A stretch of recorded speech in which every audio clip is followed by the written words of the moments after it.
and play it for the band, and everybody'd cry, and everybody knew what it was about. But on the other side of that, everybody's like, yes, one more great song. You can go your own way. Go your own way. They were recording music, but barely speaking with each other. What they had to say, they said in song. You can go your own way.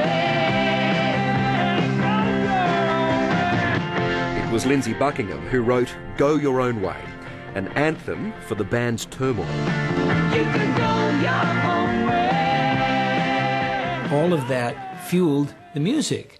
And to some degree, it really was part of the appeal of Rumours, you know, the musical soap opera aspect of it. It kind of brought out the voyeur in everyone. Name that song.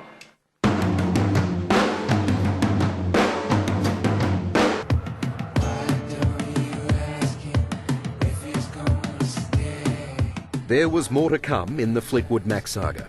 Fresh from her breakup with Lindsey, Stevie began an affair with Mick. To make matters worse, along with the sex and rock and roll, they'd embraced a culture of constant drug use. Don't say that you love me.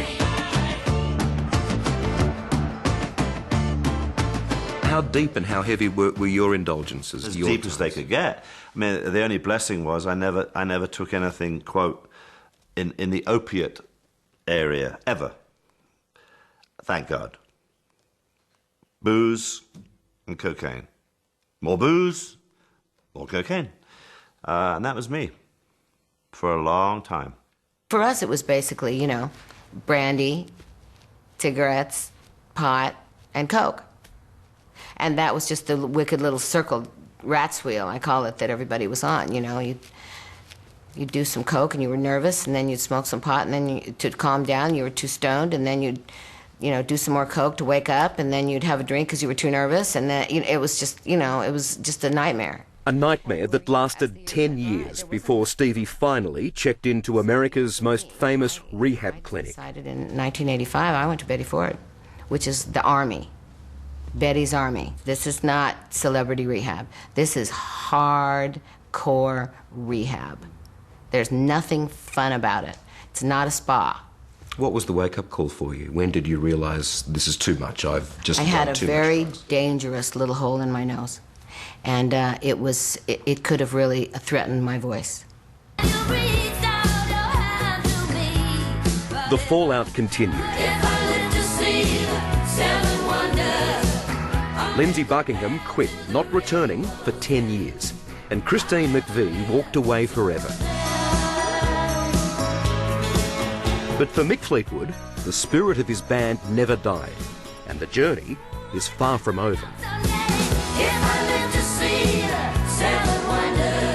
It really is fascinating. It should be a film. It should be a play or something of that nature, because it's like so much fire and passion and guided and misguided emotions, you know. Fascinating. I want to dedicate this song to Lindsey because he inspired this song.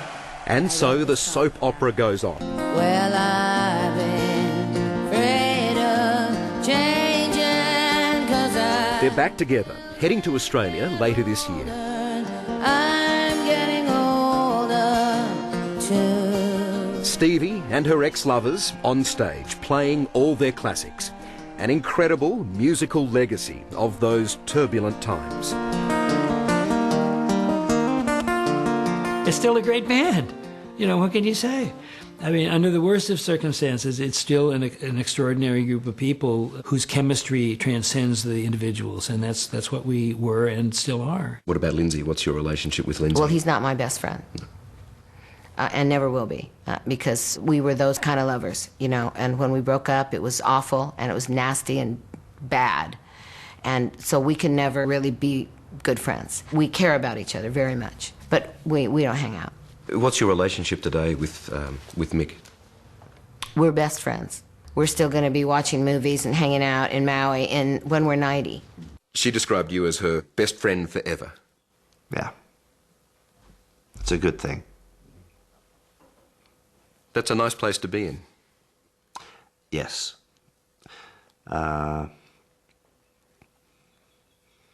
Stevie is a whole person, and for some years she drifted away, you know, and much like myself, and we came back. It's good. You cherish that friendship, obviously. Very much so. She's a soulmate. Stevie counts herself lucky to have survived it all and still be performing. She believes it was the music that saved her, and it will always be her first love.